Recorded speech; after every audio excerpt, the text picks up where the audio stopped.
Hey there, and welcome to today's episode. I'm Dr. Michael Harris, and I'm thrilled you've joined me today as we dive deep into something that affects every single one of us, the psychology behind breaking bad habits. Have you ever wondered why some habits are so incredibly difficult to break, even when we know they're not good for us? Or why we find ourselves repeating the same behaviors despite promising ourselves never again? Today, we're going to unravel these mysteries and explore the fascinating psychological mechanisms that keep us locked in patterns, and more importantly, discover proven strategies to break free from them. Whether you're trying to stop scrolling through social media when you should be working, quit smoking, stop stress eating, or break any other habit that's holding you back, this episode will provide you with the insights and tools you need to make lasting changes. So settle in, grab a notebook if you'd like to jot down some ideas, and let's begin this journey of transformation together. Before we dive in, I want you to know that changing habits isn't about willpower alone. It's about understanding the complex psychological forces at play and working with your brain rather than against it. So let's start by understanding what habits really are and how they form in the first place. At their core, habits are simply behaviors that have become automatic through repetition. Our brains are constantly looking for ways to save energy and become more efficient. When we repeat an action enough times, especially if it's associated with some kind of reward, our brains essentially put that behavior on autopilot. This is actually an incredible evolutionary advantage. Imagine if you had to consciously think about every single step involved in driving a car or brushing your teeth. We'd be mentally exhausted before breakfast. The brain creates these automatic pathways through a process called neuroplasticity, the ability of neural networks to change through growth and reorganization. When we repeatedly perform an action, the neural pathways associated with that action become stronger and more efficient. It's like carving a path through a dense forest. The more times you walk the same route, the clearer and easier to follow that path becomes. This is why habits can be so difficult to break. Once these neural pathways are well established, they don't just disappear when we decide we want to change. Instead, our brains continue to follow the familiar path of least resistance. That's why simply deciding to change often isn't enough. We need to understand the deeper mechanisms at work and create new pathways that eventually become stronger than the old ones. One of the most influential frameworks for understanding habit formation was developed by Charles Duhigg in his book, The Power of Habit. He describes what he calls the habit loop, which consists of three elements: the cue, the routine, and the reward. The cue is the trigger that initiates the habit. It could be a time of day, a particular location, an emotional state, the presence of certain people, or an immediately preceding action. For example, finishing dinner might be the cue that triggers the habit of checking social media, or feeling stressed might be the cue that leads to biting your nails. The routine is the behavior itself, what we typically think of as the habit.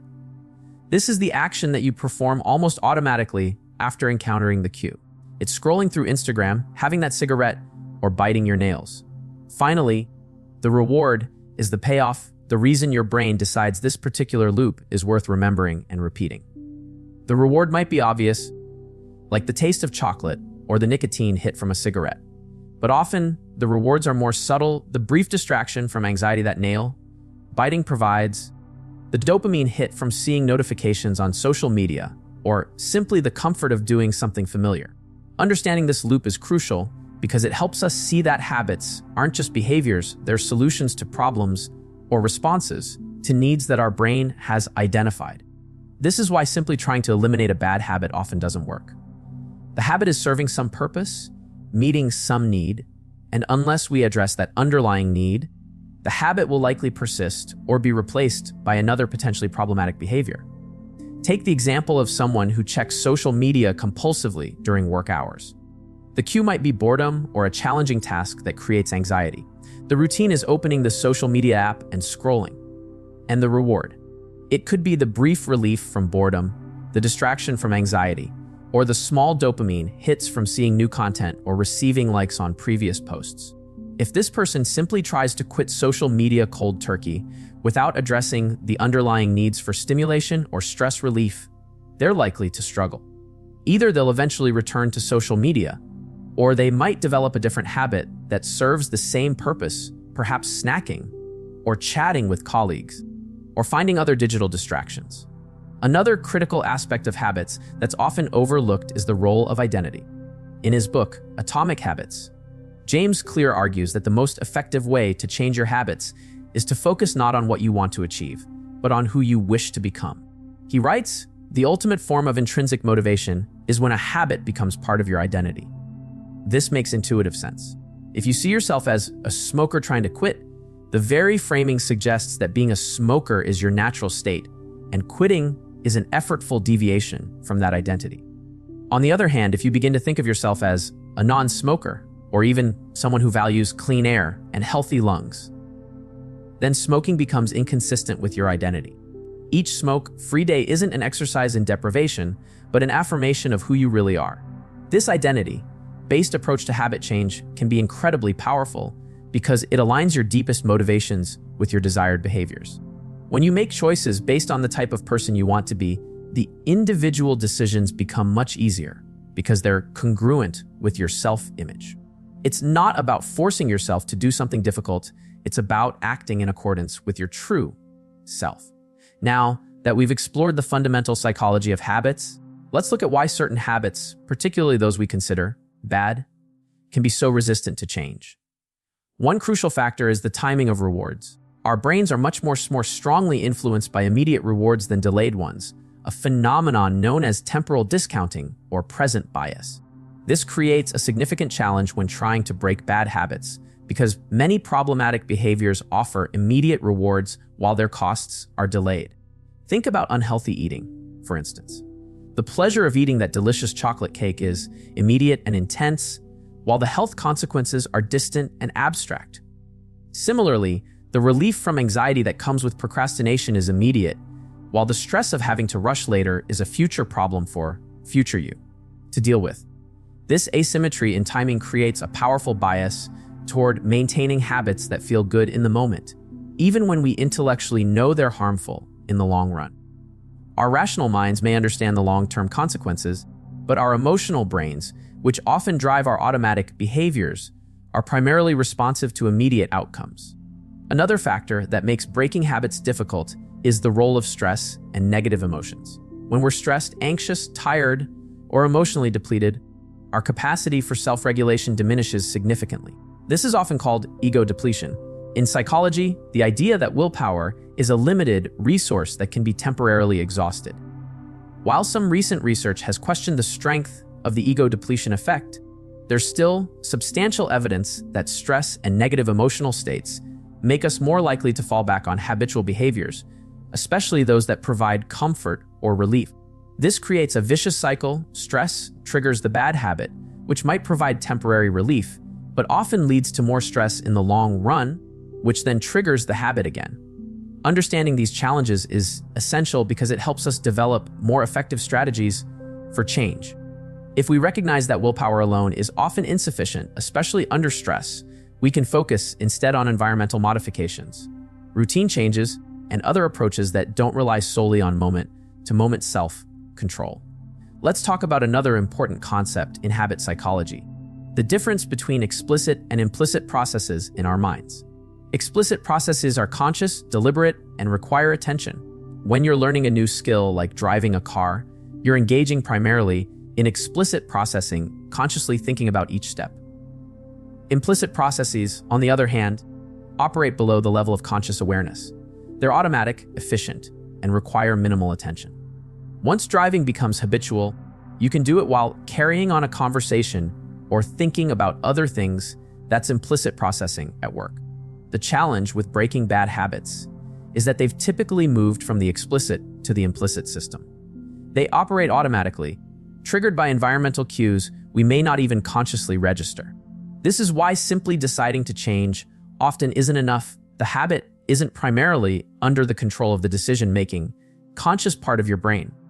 Effective habit change requires bringing these implicit processes back into conscious awareness, at least temporarily. We need to shine a light on the automatic patterns so we can intervene and redirect them. This is why mindfulness and self-monitoring are often crucial first steps in breaking bad habits. They help us become aware of behaviors that have slipped below our conscious radar. Now, Let's start exploring specific strategies for breaking bad habits, beginning with the critical first step: awareness and self-monitoring. The first phase of changing any habit is becoming fully aware of it. Many of our habits operate on autopilot, and we may not realize how often we engage in them or what consistently triggers them. Self-monitoring brings these unconscious patterns into conscious awareness, where we can address them. There are several effective approaches to self-monitoring. One simple method is habit tracking, keeping a log of when, where, and under what circumstances you engage in the habit you want to change. For each occurrence, note the time, location, your emotional state, who you were with, what happened immediately before, and any consequences of the behavior. This detailed tracking serves several purposes. First, it makes you more conscious of behaviors that might otherwise happen automatically. The mere act of monitoring often reduces the frequency of unwanted habits through a phenomenon known as the Hawthorne effect, the tendency for people to modify their behavior when they know they're being observed, even if they're observing themselves. Second, tracking helps you identify patterns and triggers that might not be obvious at first glance. You might discover that you always check social media when you're procrastinating on a difficult task, or that you tend to overeat when dining with certain friends, or that your cigarette craving spikes at specific times of day. These insights are invaluable because they show you exactly where to intervene. Once you understand your personal cues and triggers, you can develop targeted strategies to address them. This is far more effective than generic advice or trying to rely on willpower alone. Digital tools can make self-monitoring easier. There are numerous apps designed specifically for habit tracking, many of which allow you to record contextual information along with the behavior itself. Alternatively, a simple notes app or even a paper journal can work just fine. The key is consistency, tracking regularly enough to establish clear patterns. In addition to tracking the behavior itself, it's also helpful to monitor the thoughts and emotions associated with your habit. What goes through your mind just before you engage in the habit? How do you feel immediately afterward? Are there particular rationalizations or permission-giving thoughts that enable the behavior? This metacognitive awareness, thinking about your own thinking, can help you identify and challenge the mental patterns that sustain unwanted habits. For example, you might notice thoughts like, "Just this once won't hurt," or "I deserve this after the day I've had," consistently preceding indulgence in a habit you're trying to break. Once you're aware of these patterns, you can prepare alternative responses or challenge these thoughts when they arise. Now, with a clear understanding of your habit patterns in hand, we can move on to one of the most powerful strategies for breaking bad habits: environmental restructuring. Our environment shapes our behavior far more than most people realize. The objects, people, and stimuli around us constantly trigger automatic responses, many of which occur without conscious awareness. This means that one of the most effective ways to break a bad habit is to modify your environment to remove cues that trigger the unwanted behavior and add cues that encourage better alternatives. Consider a simple example. If you're trying to reduce mindless snacking while watching TV, having a bowl of chips within arm's reach makes it almost inevitable that you'll snack. The visual cue of seeing the chips, combined with the ease of access, creates a powerful trigger for the habit. Restructuring your environment might mean not keeping chips in the house, or at minimum, keeping them out of sight and making them less accessible. The principle at work here is what behavioral scientists call friction. Adding friction to unwanted behaviors makes them less likely to occur, while reducing friction for desired behaviors increases their likelihood. Even small amounts of friction can have a significant impact on behavior because habits, by their nature, follow the path of least resistance. To break a bad habit, increase the friction, put physical distance between yourself and the cue or the means to perform the habit, add steps required to engage in the behavior, make the habit less convenient or comfortable. Reduce visibility of triggers, for instance. If social media is your vice, removing the apps from your phone adds friction. You'd need to use the browser version, which is typically less engaging and requires extra steps. If you still find yourself automatically typing Facebook.com into your browser, you might install website blocking software to add even more friction. At the same time, you can decrease friction for alternative, healthier behaviors. Make substitutes more visible and accessible. Prepared in advance to reduce effort required create environmental cues for the new behavior. If you're trying to drink more water instead of soda, keeping a filled water bottle on your desk makes the healthier choice the path of least resistance. If you want to exercise in the morning, laying out your workout clothes the night before reduces friction when you're groggy and your willpower is low. Social environment is another crucial factor. The people around us powerfully influence our behavior, often unconsciously. If you're trying to reduce alcohol consumption, but all your social activities center around drinking, change will be much more difficult. This doesn't necessarily mean you need new friends, but it might mean proposing different activities, being open about your goals, or temporarily adjusting how much time you spend in triggering social environments. A particularly effective environmental strategy is what psychologists call implementation intentions, specific plans that link situational cues with desired responses. These typically take the form of if X happens, then I will do Y, for example. If I feel the urge to check social media while working, then I will take 3 deep breaths and drink some water instead.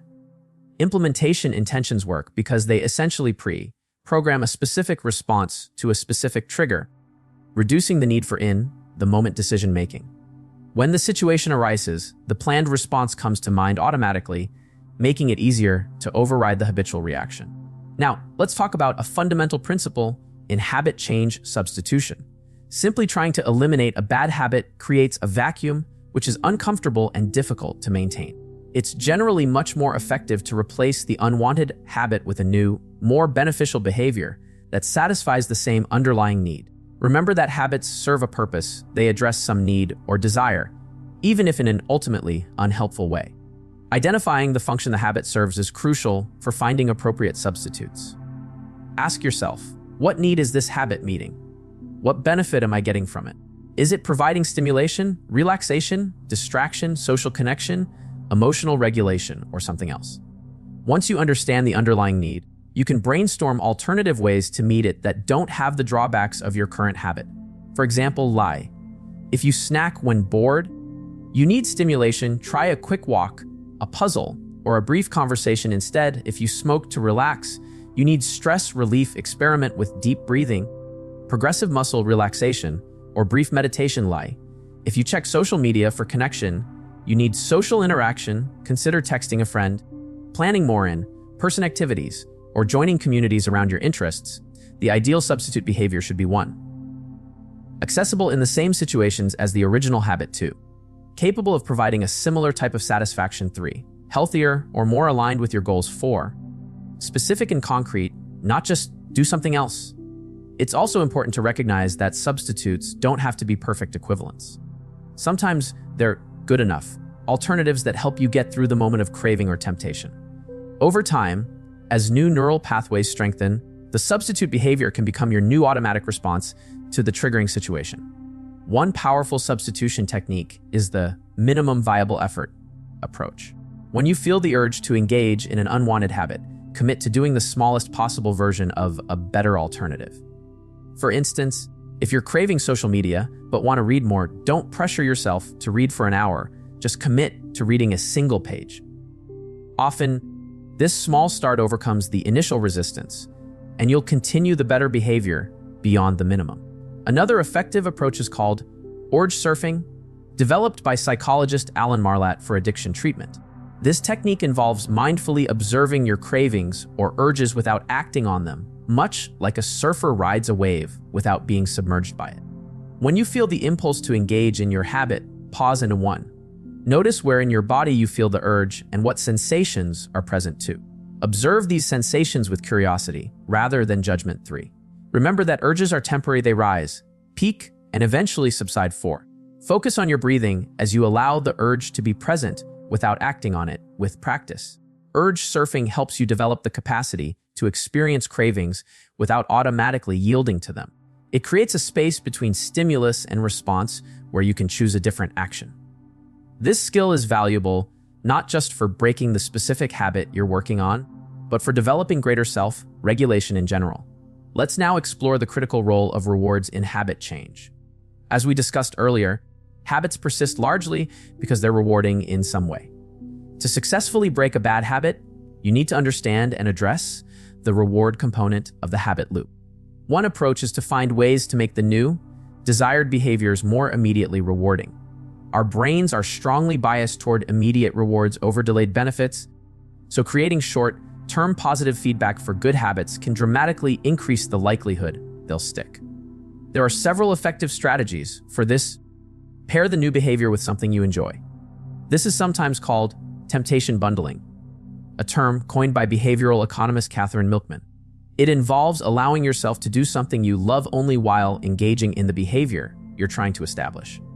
For example, only listening to your favorite podcast while exercising, or only enjoying a fancy coffee while working on that difficult project you've been procrastinating on. Create artificial rewards. While the health benefits of exercise might take months to become apparent, giving yourself a small, immediate reward after working out provides instant positive reinforcement. These rewards don't have to be large or costly, they just need to be genuinely enjoyable to you and contingent on performing the desired behavior. Leverage social rewards. Humans are intensely social creatures, and social approval is one of the most powerful motivators we have. Sharing your goals and progress with others, working with an accountability partner, or joining a community of people with similar aims can provide immediate social rewards for staying on track. Track your progress visibly. The simple act of checking off a day on a habit tracker or watching a chain of successful days grow longer can be surprisingly rewarding. These visual representations of progress tap into our natural desire for completion and consistency. At the same time, you can work on reducing the rewarding aspects of the habit you're trying to break. This might involve consciously reflecting on the negative consequences of the habit immediately after engaging in it, not to shame yourself, but to weaken the association between the behavior and positive feelings. Another powerful approach is reward substitution, finding healthier ways to get the same type of reward the bad habit provides. For instance, if you eat sweets when stressed because the sugar gives you a quick energy boost and mood lift, you might find that a brisk 5-minute walk provides a similar energy and mood enhancement without the downsides. It's important to note that the rewards that work for habit formation are highly individual. What motivates one person might leave another cold.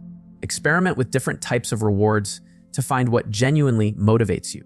And remember that intrinsic rewards, the good feelings that come from the activity itself or from aligning with your values, are ultimately more sustainable than external rewards like treats or prizes. Let's shift our focus now to another crucial aspect of breaking bad habits, managing triggers and cravings when they inevitably arise. No matter how well you restructure your environment or how committed you are to change, you'll still encounter situations that trigger your old habit patterns. Learning effective strategies to handle these moments is essential for long-term success. One powerful technique is what psychologists call then planning or implementation intentions, which we touched on earlier. These are specific plans for how you'll respond to anticipated triggers or cravings. The format is simple: a specific situation, then I will specific action. For example, if I feel the urge to check social media while working, then I will set a timer for 25 minutes of focused work first. Well, if friends offer me a drink at the party, then I will ask for sparkling water with lime. If I find myself reaching for junk food when stressed, then I will take 3 deep breaths and drink a glass of water first. The power of if-then plans lies in their specificity and pre-commitment.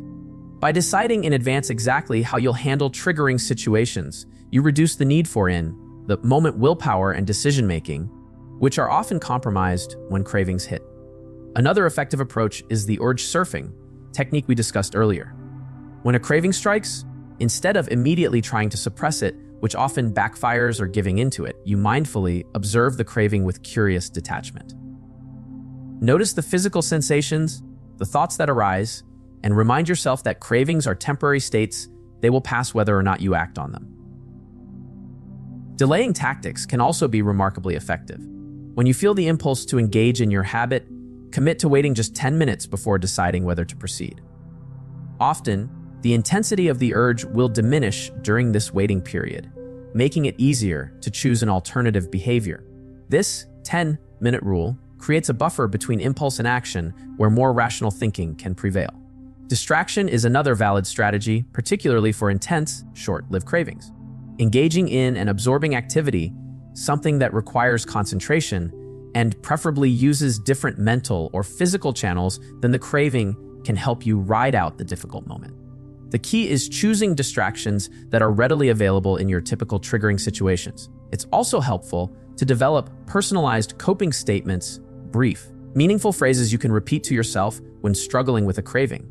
These might be reminders of your deeper motivations. I value my health more than momentary pleasure. Affirmations of your capability. I am stronger than this urge. Or simple permission to experience discomfort. This is difficult, but I can handle difficult feelings. Remember that managing triggers and cravings gets easier with practice. Each time you successfully navigate a craving without reverting to your old habit, you strengthen the neural pathways associated with your new response pattern. What feels nearly impossible at first gradually becomes more manageable as your brain adapts to the new behavior patterns. Now, let's discuss a critical element of successful habit change that's often overlooked: managing setbacks and relapses. Perhaps the most important thing to understand about breaking bad habits is that setbacks are normal and expected. They're part of the process, not evidence of failure. Nearly everyone who successfully changes a habit experiences slips along the way. The difference between those who ultimately succeed and those who don't often comes down to how they respond to these inevitable lapses. One dangerous pattern psychologists have identified is called the abstinence violation effect, when a single slip leads to a complete abandonment of change efforts. It typically works like this: you're trying to break a habit, you maintain perfect adherence for a while, then have one slip. Instead of viewing this as a minor, temporary setback, you see it as evidence that your entire effort has failed or that you personally lack the capacity to change. This thinking often leads to a complete return to the old habit pattern, sometimes with even greater intensity than before. To avoid this pattern, it's essential to adopt a more nuanced, compassionate view of setbacks. A single instance of engaging in your old year progress, it doesn't negate all your progress. It doesn't mean you're back to square one. And it certainly doesn't mean you're incapable of change. Instead, treat setbacks as valuable learning opportunities. When you slip, take time to analyze what happened without harsh self-judgment. What specific circumstances led to the lapse? Were there particular triggers, emotional states, social situations, environmental cues that made resistance especially difficult? What could you do differently if similar circumstances arise again? This analytical approach transforms setbacks from demoralizing failures into useful data that can strengthen your change strategy. Each lapse gives you information about vulnerabilities in your approach that can be addressed to make future success more likely. It's also helpful to establish in advance how you'll respond to setbacks. Having a setback protocol ready can prevent the common pattern of a small slip spiraling into a complete abandonment of your goals. Your protocol might include 1. A commitment to self-compassion rather than self-criticism. 2. A specific time to reflect on what led to the setback. 3. A process for adjusting your strategies based on what you learned. 4. A clear plan for immediately returning to your change efforts. Remember that habit change is rarely linear. Progress typically includes phases of rapid improvement, plateaus, and occasional backsliding.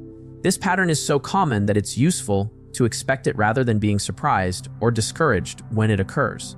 Some psychologists recommend the concept of planned lapses, occasionally allowing yourself to engage in the habit you're trying to break, but in a controlled, conscious way rather than as an impulsive response to a trigger. While this approach isn't appropriate for all types of habits, particularly those with serious health or safety implications, for some behaviors, it can reduce the psychological burden of perceived deprivation and actually make long-term adherence more sustainable. The key is that if you do include planned exceptions, they should be truly planned, decided on in advance, with clear boundaries, rather than spontaneous decisions in moments of temptation. And they should be followed by an immediate return to your habit-breaking efforts. Let's now explore the role of motivation and goals in breaking bad habits. While strategies and techniques are important, underlying all successful habit change is a clear, compelling reason for making the change: your why. Research consistently shows that people who have strong, intrinsic motivations for changing their behavior are more likely to succeed than those acting primarily from external pressure or vague notions that they should change. Intrinsic motivation means you're changing because the new behavior aligns with your personal values, identity, or vision for your life, not primarily to please others or conform to social expectations. To strengthen your motivation, take time to deeply reflect on why breaking this particular habit matters to you. How does this habit conflict with the person you want to be? What core values is it preventing you from honoring? How would your life be different if you successfully changed this behavior? What opportunities or experiences is this habit keeping you from? It can be helpful to write out a detailed vision of how your life will improve once you've broken the habit. Be specific and include both short-term benefits and long-term positive outcomes. This vision serves as a powerful reminder when motivation wanes or cravings intensify. Another effective motivational technique is connecting your habit change to a deeper purpose beyond yourself. For example, quitting smoking might be motivated not just by personal health concerns, but by the desire to be present and healthy for your children as they grow. This type of purpose-driven motivation often provides sustainable fuel for change even when immediate benefits aren't yet apparent. When it comes to setting goals for habit change, specificity and realism are crucial. Vague intentions like, "I'll eat better," or "I'll use social media less," don't provide clear guidelines for action or a way to measure progress. Instead, formulate goals that are specific, measurable, achievable, relevant, and time-bound as SMART. The specific clearly define what success looks like, measurable. Include criteria that allow you to track progress, achievable set goals that stretch you, but remain possible, irrelevant. Ensure goals align with your broader values and priorities. Time-bound include timeframes and milestones. For example, instead of, "I'll reduce my social media use," a SMART goal might be, "I will limit social media to 30 minutes per day, using a tracking app to monitor this for the next 4 weeks." Consider using a two-tiered goal approach: process goals and outcome goals. Process goals focus on the behaviors you'll implement. I will meditate for 10 minutes each morning. While outcome goals focus on the results you hope to achieve. I will reduce my anxiety levels. Both types have value, but process goals are particularly important for habit change because they give you direct control over something concrete you can do each day. Another important element of goal setting is creating appropriate challenges. Goals that are too easy fail to engage us, while goals that feel impossible can be demoralizing. The sweet spot is what psychologists call optimal challenge, goals that stretch your capabilities but remain achievable with sustained effort. As you progress in breaking your habit, regularly revisit and potentially adjust your goals. What seemed impossibly difficult at the beginning might become manageable as you develop new skills and patterns. Conversely, you might discover that your initial goals were too ambitious and need scaling back to something more realistic. This adjustment isn't failure, it's wise self-management.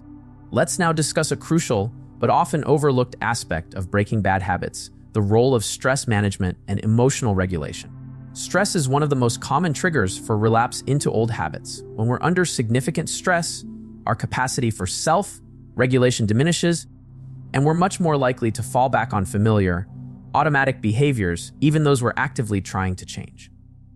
This happens for several reasons. Stress activates our body's fight or flight response, diverting resources away from the prefrontal cortex, responsible for planning and self-control, toward more primitive brain regions focused on immediate survival. In this state, long-term goals and rational decision-making take a back seat to immediate relief and comfort. Additionally, many bad habits begin as coping mechanisms for emotional distress. We smoke to calm our nerves, overeat for comfort, check social media to escape boredom or loneliness, or procrastinate to avoid anxiety about difficult tasks.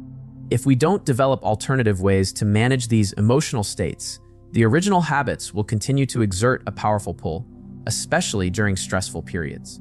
This means that effective habit change requires not just strategies targeted at the specific behavior you want to change, but also a broader approach to stress management and emotional regulation. Think of stress management as creating a stable foundation that makes all your other habit-changing efforts more likely to succeed. There are numerous evidence-based techniques for managing stress and difficult emotions. Regular physical activity is one of the most effective stress reducers available. Exercise helps burn off stress hormones, releases mood-boosting endorphins, improves sleep quality, and increases overall resilience to stress. Even short bouts of movement, a brisk 10-minute walk, for instance, can have immediate positive effects on stress levels. Mindfulness meditation has been shown in hundreds of studies to reduce stress and improve emotional regulation. The practice of non-judgmentally observing your thoughts and feelings creates greater awareness of your internal states and builds the capacity to respond thoughtfully rather than react automatically to triggers. Even brief daily practice of 5-10 minutes can yield significant benefits over time.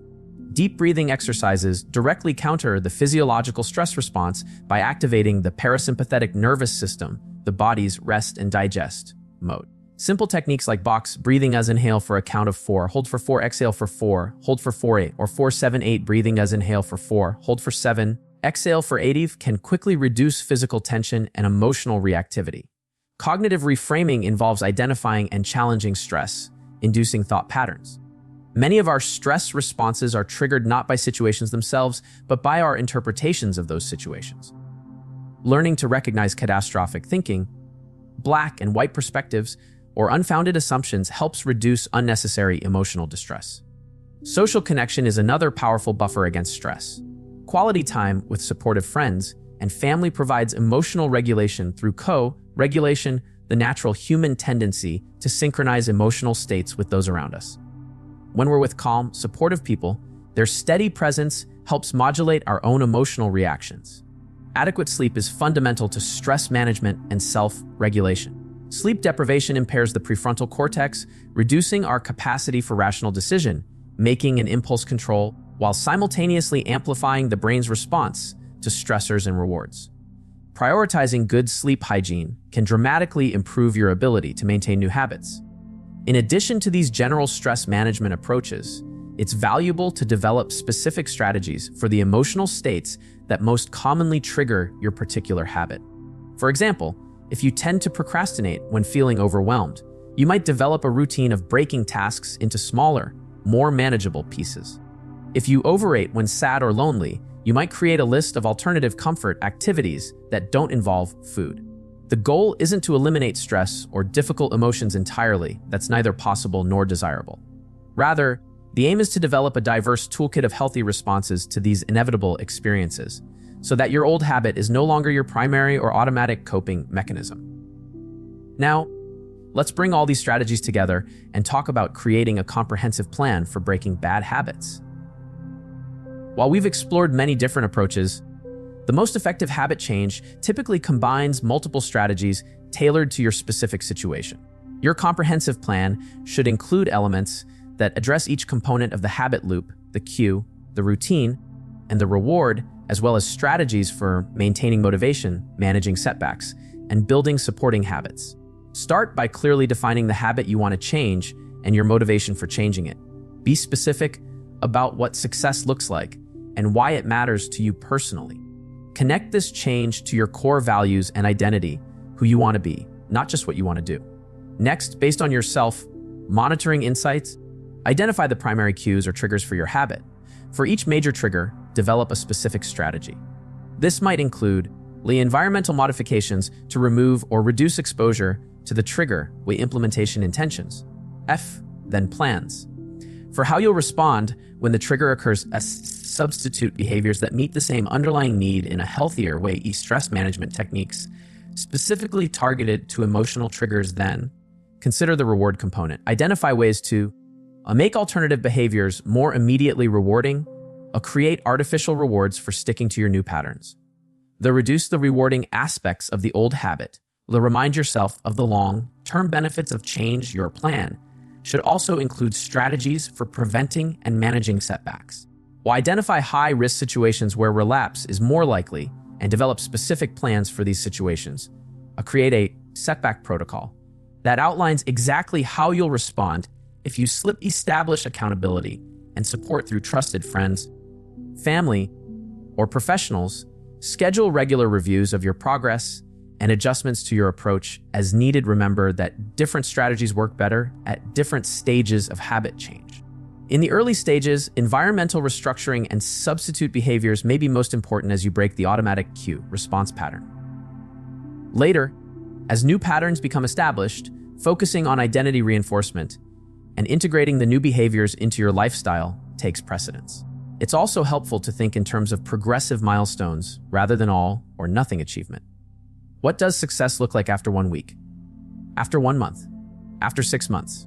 Setting these intermediate markers gives you opportunities to celebrate progress and adjust your approach as needed. Consider creating a physical or digital document that outlines your complete plan.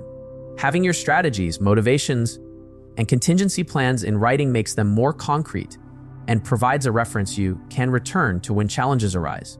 Some people find it helpful to create this as a formal contract with themselves, complete with signature and date. One particularly effective approach is habit stacking, linking your new desired behavior to an existing stable habit. For instance, if you already have a solid habit of making coffee every morning, you might plan to do a brief meditation immediately after starting the coffee maker. The established habit serves as a reliable cue for the new behavior, increasing the likelihood you'll remember to do it. It's also worth considering how your social environment can support or undermine your habit change efforts. Are there people who might inadvertently or sometimes intentionally sabotage your efforts? Are there relationships that revolve around the habit you're trying to break? Thinking through these social dynamics allows you to develop strategies for navigating them, whether that means having direct conversations about your goals, temporarily changing certain social patterns, or finding support communities that reinforce your new identity. Let's now explore some specific examples of breaking common bad habits, applying the principles and strategies we've discussed. Consider someone trying to break the habit of excessive social media use that's interfering with productivity and real-world relationships. Their comprehensive approach might look like this. First, they conduct a week of self-monitoring, tracking when they use social media, what triggers the behavior, how long they spend on it, and how they feel afterward. They discover several key patterns. They automatically check social media whenever they feel momentarily bored or stuck on a task. A quick check often turns into 30+ minutes of scrolling, and while there's an initial dopamine hit, they usually feel worse afterward, distracted, time-pressured, and sometimes envious of others' curated lives. Based on these insights, they develop a multi-faceted plan for environmental restructuring. They remove social media apps from their phone, use a browser extension that blocks these sites during work hours, and keep their phone in another room while working. These changes significantly increase the friction involved in accessing social media.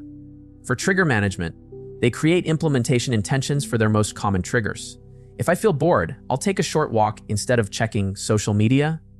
And if I feel stuck on a task, I'll use the Pomodoro technique, 25 minutes of focused work followed by a 5-minute break. For substitute behaviors, they identify healthier ways to meet the needs social media was addressing, scheduled coffee breaks with colleagues for social connection, curated news sites for information, and brief mindfulness practices for mental breaks. For reward restructuring, they set up a system where money they would have spent on unnecessary online purchases, often prompted by social media, goes into a fund for a real-world experience they're looking forward to. They also start tracking days consistent with their social media limits and share this progress with an accountability partner. For identity reinforcement, they begin thinking of themselves as someone who values deep work and real connection, rather than a social media addict trying to cut back. They read books and follow podcasts related to digital minimalism and intentional technology use, strengthening this new identity. Their setback protocol includes self-compassion. One slip doesn't erase my progress. Analysis asks, what specific circumstances led to this? An immediate return to their plan rather than waiting for a fresh start on Monday or next month. Over time, this person would likely find that their cravings for social media diminish as new neural pathways form around their alternative behaviors. What initially requires conscious effort gradually becomes more automatic, not through willpower, but through consistent practice that changes the underlying brain patterns. Let's look at another common example, someone trying to break the habit of procrastination on important work or personal projects. Through self-monitoring, this person discovers they typically procrastinate when facing tasks that seem ambiguous, overwhelming, or potentially uncomfortable. The procrastination provides immediate relief from anxiety, but creates significant stress later as deadlines approach. Their comprehensive approach might include, for environmental restructuring, they create a dedicated workspace free from distractions, use website blockers during work sessions, and place visual reminders of their goals in their environment. For the routine component, they adopt the 5-minute rule, committing to just 5 minutes of work on the project they're avoiding. This minimal commitment overcomes initial resistance, and they often continue beyond the 5 minutes once momentum is established. They also break larger projects into very specific, concrete next actions that don't require additional clarification to begin. For the reward component, they create artificial rewards for productivity, favorite coffee after completing a difficult task, for instance, and use a visual progress tracker that provides satisfaction as they advance. They also practice mindfully noticing how much better they feel when work is completed ahead of time rather than at the last minute. For trigger management, they develop greater awareness of the physical sensations and thoughts that accompany the urge to procrastinate. When they notice these signs, they use implementation intentions. If I feel the urge to check email instead of starting this report, then I will take 3 deep breaths and commit to just 5 minutes on the report first. For identity reinforcement, they begin to think of themselves as someone who takes action promptly rather than a procrastinator. They might read about or connect with others who share this value of prompt action, further reinforcing this identity. Their plan also includes stress management techniques specifically targeted at the anxiety that often triggers procrastination, perhaps a brief mindfulness practice before beginning work, or cognitive reframing of perfectionistic thoughts. Through consistent application of these strategies, the neural pathways associated with procrastination would weaken while those associated with prompt action would strengthen. What initially feels like a difficult effort against a strong habit gradually becomes a new, more helpful automatic pattern. Let's consider one more example: breaking the habit of stress eating or emotional eating. Through careful self-monitoring, someone might discover that they eat not from physical hunger, but in response to specific emotional states: boredom, loneliness, work stress, or as a way to procrastinate. They might also notice that certain environments, like working from the kitchen table or times of day, late evening, are particularly problematic. Their comprehensive approach could include, for environmental restructuring, they might keep tempting foods out of the house or at least out of sight, pre-portion healthy snacks, and create physical distance between their workspace and the kitchen. For trigger management, they would develop implementation intentions for their common emotional triggers. If I feel bored, I'll take a walk or call a friend instead of snacking. Or if I feel stressed about work, I'll do a 5-minute breathing exercise before deciding whether to eat. For the routine component, they might practice urge surfing, mindfully observing the urge to stress eat without immediately acting on it. They would also develop a repertoire of alternative coping strategies for each emotional trigger, perhaps journaling for processing difficult feelings, brief exercise for stress relief, or engaging activities for boredom. For the reward component, they could create non-food ways to comfort or reward themselves: a warm bath, a favorite hobby, or social connection. They might also practice mindful eating when they do eat, fully experiencing and enjoying their food rather than consuming it automatically while distracted. For broader support, they might engage a nutritionist or therapist specializing in emotional eating, join a support group, or enlist friends in their efforts. Creating accountability and educational resources around this specific challenge can provide additional motivation and strategies. Their setback protocol would emphasize self-compassion and learning rather than shame or guilt, which often trigger further emotional eating in a negative cycle. They would analyze setbacks for patterns and use these insights to refine their approach. These examples illustrate how the general principles of habit change can be applied to specific challenges. The details will vary based on the particular habit and individual circumstances, but the underlying structure remains consistent. Understand the habit loop, modify the environment, manage triggers, create substitutes, restructure rewards, build identity, and prepare for setbacks. Now, let's discuss some of the latest research and emerging understanding in the science of habit change. One fascinating area of recent research involves the neuroplasticity of habit formation, how our brains physically change as we develop and break habits. Functional MRI studies have shown that as behaviors become habitual, activity shifts from the prefrontal cortex, associated with decision-making, to the basal ganglia, associated with automatic behaviors. This helps explain why habits feel so effortless. Once established, they're literally using different brain regions than conscious decisions. What's particularly encouraging from this research is the confirmation that with consistent practice, new neural pathways can be formed and strengthened, while old ones weaken from disuse. This provides biological support for the observation that what initially requires significant conscious effort gradually becomes easier and more automatic over time. Recent research has also highlighted the importance of what psychologists call mental contrasting with implementation intentions. ZEM and CII, a specific combination of visualizing desired outcomes while also anticipating obstacles and planning for them. Studies show that people who engage in both positive visualization, imagining success, and obstacle planning, identifying potential barriers and how to overcome them, are significantly more successful at changing habits than those who only focus on positive outcomes.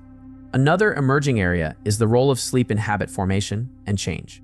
Sleep appears to play a crucial role in consolidating new learning and strengthening neural pathways associated with new behaviors. Studies have found that people attempting to change habits are more successful when they prioritize quality sleep during the change process. Sleep deprivation, on the other hand, impairs self-regulation and makes people more susceptible to automatic, habitual behaviors, especially those that provide immediate rewards. The field of habit research has also been influenced by advances in behavioral economics, particularly the concept of choice architecture. The idea that the way options are presented significantly influences which ones we select.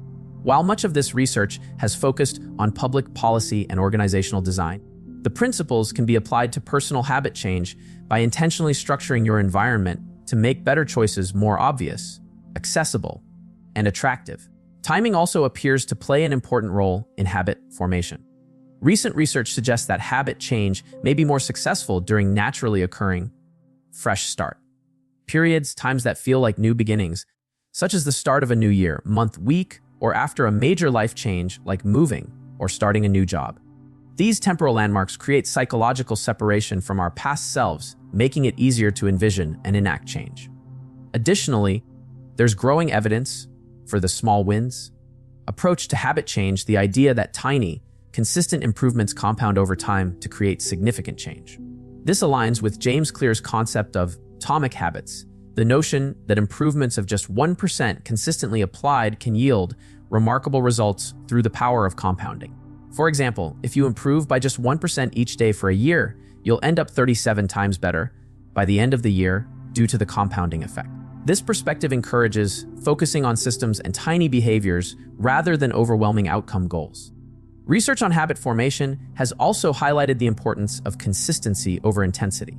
A moderate action performed consistently appears to be more effective for establishing new neural pathways than occasional intense efforts followed by gaps. This reinforces the value of minimum viable efforts, extremely small versions of a habit that are so easy they can be maintained even on difficult days, preserving the consistency that's crucial for rewiring the brain. Recent studies have also examined the role of hormones in habit formation and breaking. Cortisol, the primary stress hormone, appears to strengthen existing habit pathways while making it more difficult to form new ones. This biological reality underscores the importance of stress management in successful habit change. Conversely, positive hormones like dopamine, which is released when we experience or anticipate rewards, can be leveraged to reinforce new positive habits by creating clear, immediate rewards for desired behaviors. As our understanding of the neuroscience and psychology of habits continues to evolve, one thing becomes increasingly clear. Lasting habit change isn't primarily about willpower or moral character. It's about working with our brain's natural tendencies rather than against them, creating environments and systems that make better behaviors the path of least resistance, and consistently practicing new patterns until they become automatic. Let's now look at some inspiring examples of real people who have successfully broken difficult habits, demonstrating that significant change is indeed possible with the right approach. Consider the case of Charles Duhigg, the author of The Power of Habit, who used his own research to break his habit of eating a cookie every afternoon at work. Through self-monitoring, he discovered that what he really craved wasn't the cookie itself, but the social interaction of the cafeteria and a break from work. With this insight, he was able to substitute a short walk and conversation with a colleague, meeting the same underlying needs without the unnecessary calories. Or take the story of Jennifer Dukes-Lee, who broke a 20-year nail biting habit by first identifying her triggers as anxiety, boredom, driving, and then creating a multi-faceted approach. She kept her nails polished, making her more aware of the behavior, carried a stress ball for anxious moments, practiced mindfulness to increase her awareness of the impulse before acting on it, and told friends about her goal to create accountability. After decades of unsuccessful attempts using willpower alone, this comprehensive approach finally worked. Then there's James Clear, author of Atomic Habits, who rebuilt his life after a severe injury ended his baseball career. Rather than setting an overwhelming goal of complete recovery, he focused on tiny improvements, doing just one push-up a day at first, then gradually increasing.